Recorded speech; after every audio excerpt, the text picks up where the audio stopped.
Yang membatalkan puasa ada 9. Ada fikih praktis itu di depan, mungkin ada yang jaga. Ada 9 hal yang membatalkan puasa dan 9 orang yang boleh berbuka puasa. Kalau Anda tergolong orang yang 9, enggak wajib puasa. Nanti ada setelah ini. 9 hal yang membatalkan puasa. Yang pertama adalah mudah dihafal nanti. Langsung cara yang menghafal pun sudah saya tata. Yang membatalkan puasa adalah yang pertama memasukkan sesuatu ke salah satu lubang yang 5. Memasukkan sesuatu ke salah satu lubang 5, lubang mulut, lubang hidung, lubang telinga, lubang buang air kecil, lubang buang air besar. 5. 1, 2, 3, 4, 5. Baik. Kita rinci satu demi satu. Memasukkan sesuatu. Nanti ibu kesini semua. Ibu jangan kedip. Tidak usah noleh juga ke sini. Ini kedip sedikit tidak paham nanti. Baik, jangan kedip, ibu. Tidak usah tanya sebelahnya, tanya saya nanti. Kalau ibu tanya sebelahnya tambah nggak ngerti. Percaya. Ya? Ibu tidak usah tanya sebelahnya, ibu tanya ke sini. Masih ada yang bercerita di mana nih? Di sana tuh ada yang cerita. Ini fikih praktis, ibu jangan kelewatan sedikit pun. Nah, yang maksud membatalkan masukkan lubang mulut, lubang hidung, lubang telinga, lubang buang air kecil, lubang buang air besar. Ini saya rinci. Yang dimaksud memasukkan ke lubang mulut adalah nelennya. Makanya jangan kedip dulu, nanti salah ya. Nelennya. Maka selagi Anda tidak nelen, maka tidak batalkan puasa. Misalnya di satu pagi Anda melihat es krimnya anak-anak kok lebih. Lah, ini sayang. Esnya lebih, langsung dimasukkan ke mulut. Batal enggak? Enggak batal asalkan jangan ditelan. Jangan ditelan. Awas jangan. Enggak ada yang berbeda, tanya ulama manapun sama, enggak ada. Enggak batal asalkan jangan di permen masukkan permen. Batal enggak? Enggak batal asalkan jangan ditelan. Sudah selesai. Sebab yang membatalkan nelennya. Tapi makruh. Iseng banget ya, tambah sakit hati es krim masukkan mulut siang hari bulan Ramadan.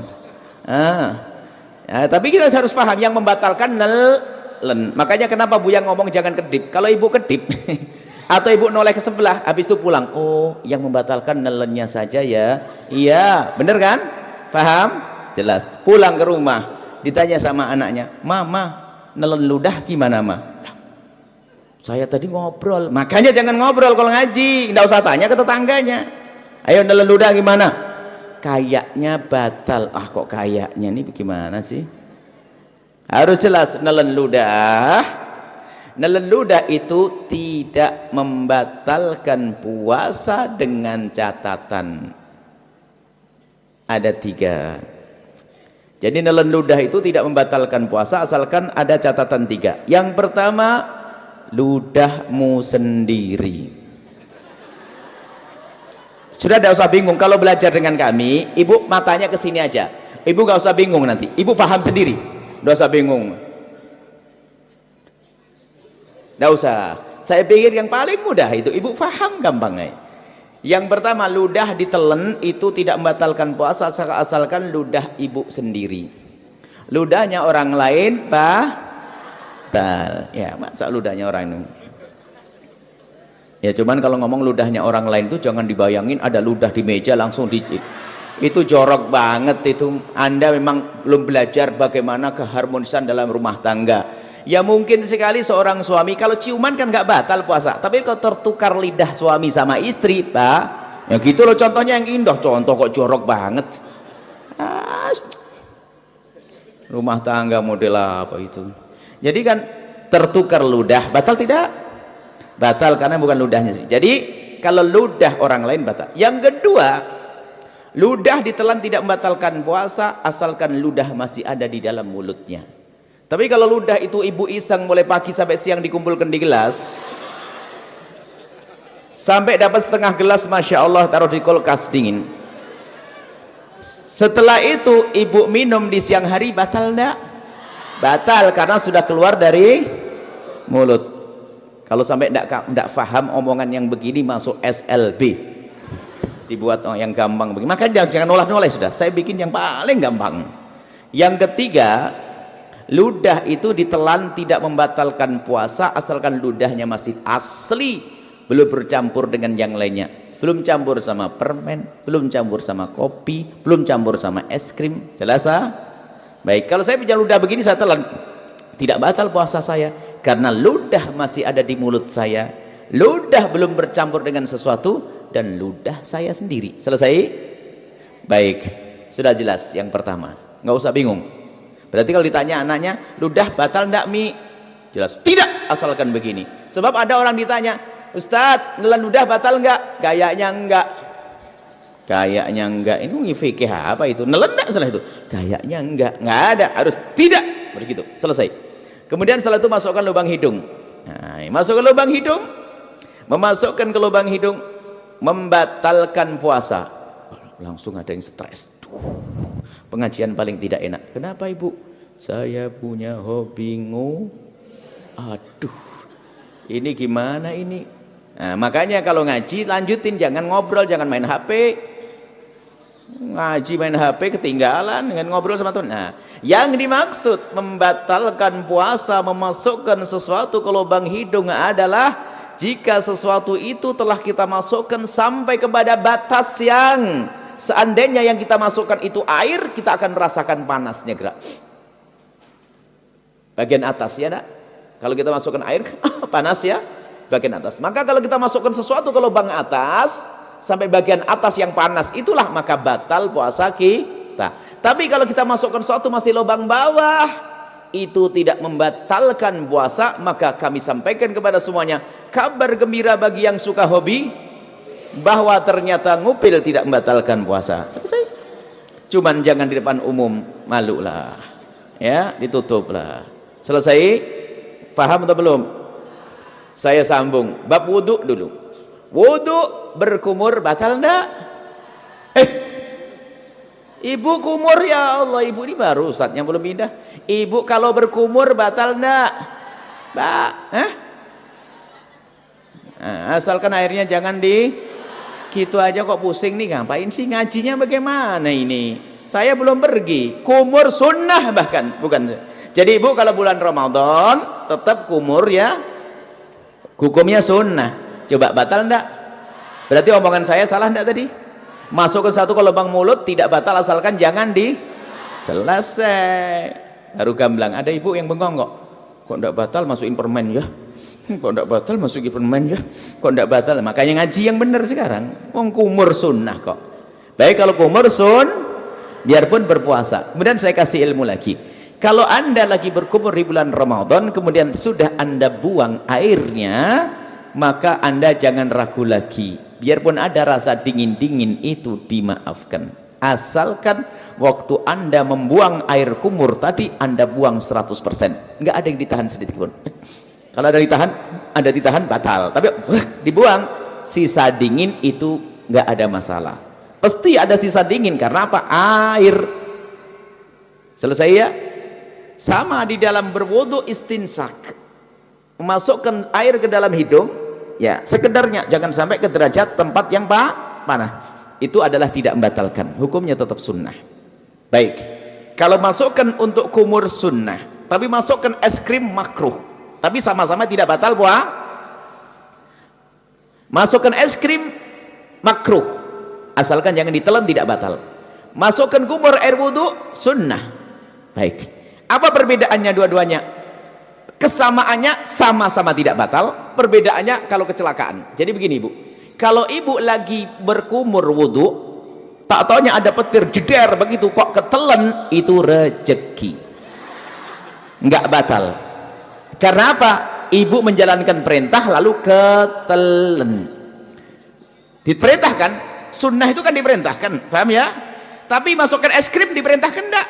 Nah, berbeda kalau ibu lagi main-main nerapkan ilmu, kata Buya nggak batal masukkan es krim. Baru masukkan es krim, nginjak kucing digigit, ketelen, batal. Main-main, ngapain es krim masukin mulut? Jelas ya? Baik, ini yang pertama, masukkan mulut, lubang hidung, selesai. Masukkan suatu ke lubang telinga. Lubang telinga bagian mana sih? Lubang telinga itu bagian dalam. Bagian dalam bagaimana? Bagian dalam lubang telinga itu yang batal kalau kita masukkan sesuatu ke lubang tersebut. Lubang dalam adalah lubang yang tidak bisa dijangkau oleh jari kelingking ini. Tapi kalau masih kelingking begini, ini luar. Kalau anda begini kan gatal, anda korek dengan jemari kelingking, tidak batal. Tapi kalau pakai korok kuping masuk ke dalam, batal. Selesai? Ini dalam madhab kita Imam Asy-Syafi'i radhiyallahu ta'ala anhu. Baik, selesai. Lubang depan, lubang belakang. Mohon maaf ini majelis mulia, agar tidak dirubah menjadi majelis guyonan, kami himbau kepada para asatidz sekalipun, kalau masuk wilayah-wilayah seperti ini harus waspada. Sebab kalau majelis dijadikan majelis guyonan, akan dicabut berkahnya majelis. Memasukkan suatu ke lubang depan, misalnya seorang laki-laki, mohon maaf, lubang kemaluannya ditetesin air, batal. Atau seorang ibu pakai obat, dimasukkan obat ke dalamnya, obat anti keputihan segala macam, batal. Atau mohon maaf nih, seorang wanita di saat hendak mensucikan diri dari bekas buang air kecil, maka wahai para wanita, hendaknya cukup digosok dengan perut jemari ini. Kalau digosok dengan perut jemari ini sekuat apapun, maka ini masih bagian luar dan tidak batal. Tapi kalau mohon maaf, kalau jemari yang dibelokkan begini masuk ke wilayah dalam, batal puasanya. Maka Allah sudah maha tahu cara mensucikan, cukup dengan perut jemari. Tidak usah kena ragu-ragu. Ini biasanya santri yang setengah ngajinya itu ragu-ragu, kena was-was, pengen dimasukkan ke dalam, batal puasanya dan bikin penyakit kotor. Cukup dengan perut jemari, sekuat apapun ini bagian luar. Asalkan dengan perut jemari, dibersihkan dengan perut jemari, itu bagian luar, tidak batal puasanya. Jangan sampai gara-gara dengar omongan saya nanti pada nggak bersih diri dari buang air kecil, kacau nanti. Bersihkan dengan perut jemari, selesai. Kemudian untuk lubang belakang sama, bersihkan dengan perut jemari. Kalau ada dibelokkan begini, batal, dimasukkan dengan perut, dengan jemarinya. Selesai, itu yang pertama. Yang kedua, yang membatalkan puasa adalah muntah dengan sengaja. Muntah dengan sengaja.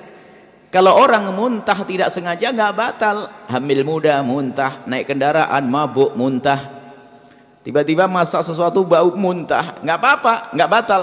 Yang membatalkan muntah dengan sengaja, digorok perutnya, muntah, atau mencari bau yang paling nggak enak biar keluar, biar muntah. Kalau dengan sengaja tapi kalau tidak sengaja tidak batal. Dengan catatan, ini catatan ini umum, secara umum, asalkan habis muntah yang tidak sengaja tadi, jangan nelen ludah sebelum berkumur.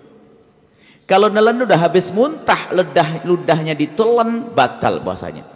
Kenapa begitu? Ini pemahamannya kembali yang pertama tadi.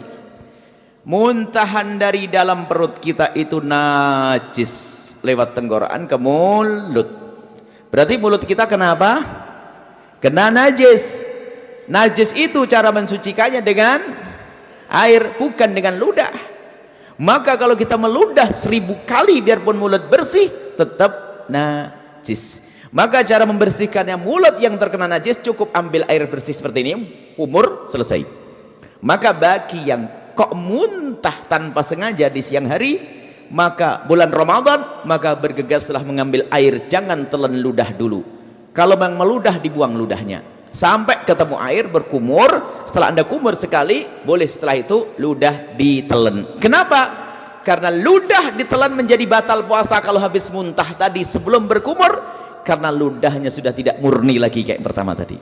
Ingat, karena ludah sudah bercampur dengan najis. Selesai ya? Mudah dihafal. Yang pertama masuk ke satu ke lubang 5, yang kedua adalah muntah dengan sengaja, mirip muntah dengan itu satu paket. Kemudian yang kedua dan yang ketiga, yang ketiga dan keempat yang membatalkan puasa, yang ketiga adalah berhubungan, bersenggama biarpun tanpa keluar air mani. Cukup bersenggama, seorang suami mohon maaf memasukkan kemaluannya ke istri, biarpun baru sebentar lalu ditarik, itu membatalkan puasa. Biarpun sebentar, biarpun tidak keluar mani. Kami hanya membahas urusan suami istri. Bagaimana dengan zina? Sama, zina batal puasa. Naudzubillah. Menggauli kambing batal puasa. Cuman tidak dibahas di sini karena apa?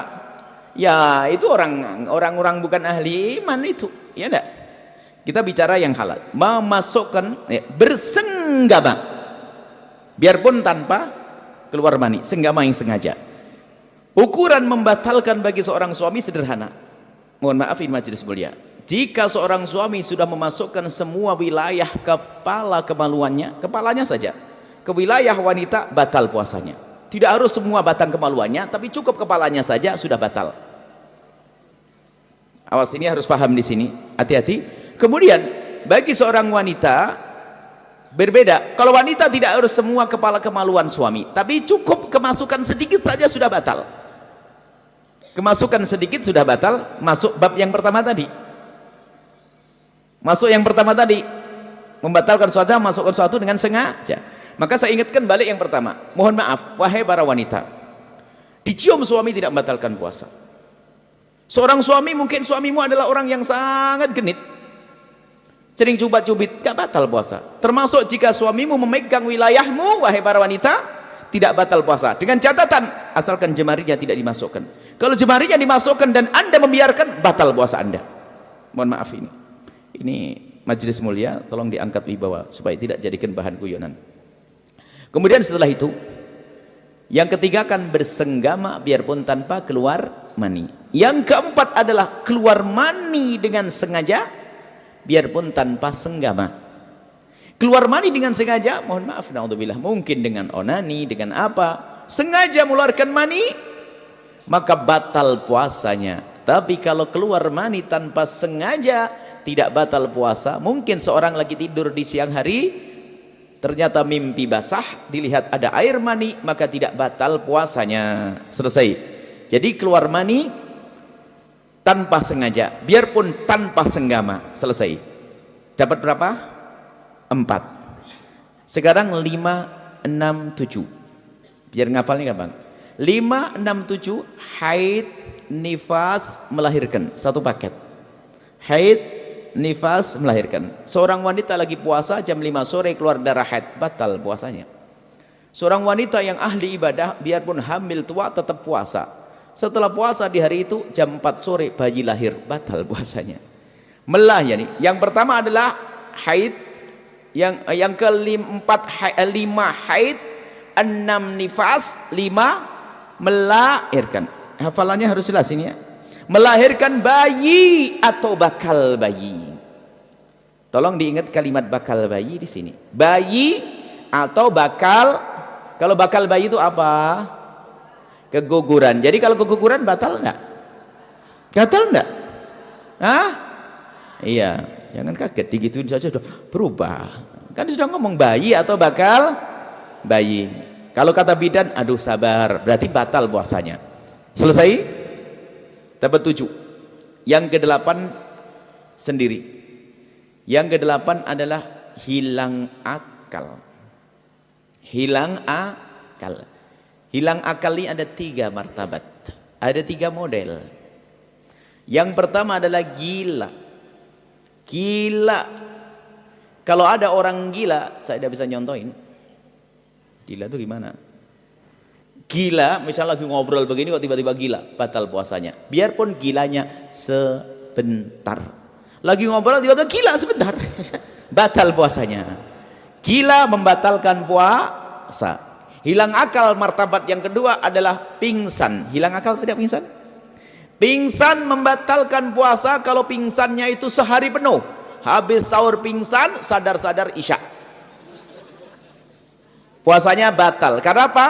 Pingsannya sehari ini kebalikan dari gila tadi. Tapi kalau kita pingsan kok sempat sadar di siang hari biarpun sebentar, puasanya sah. Contoh, pingsan habis sahur, tak taunya bangun-bangun zuhur, kaget lihat matahari, pingsan lagi dia sampai isya. Puasanya sah atau tidak? Sah atau tidak? Sah karena sempat sadar biarpun sebentar. Selesai. Hilang akal yang ketiga, tidur. Tidur ini tidak membatalkan puasa biarpun tidurnya sehari penuh. Habis sahur tidur, bangun-bangun isya.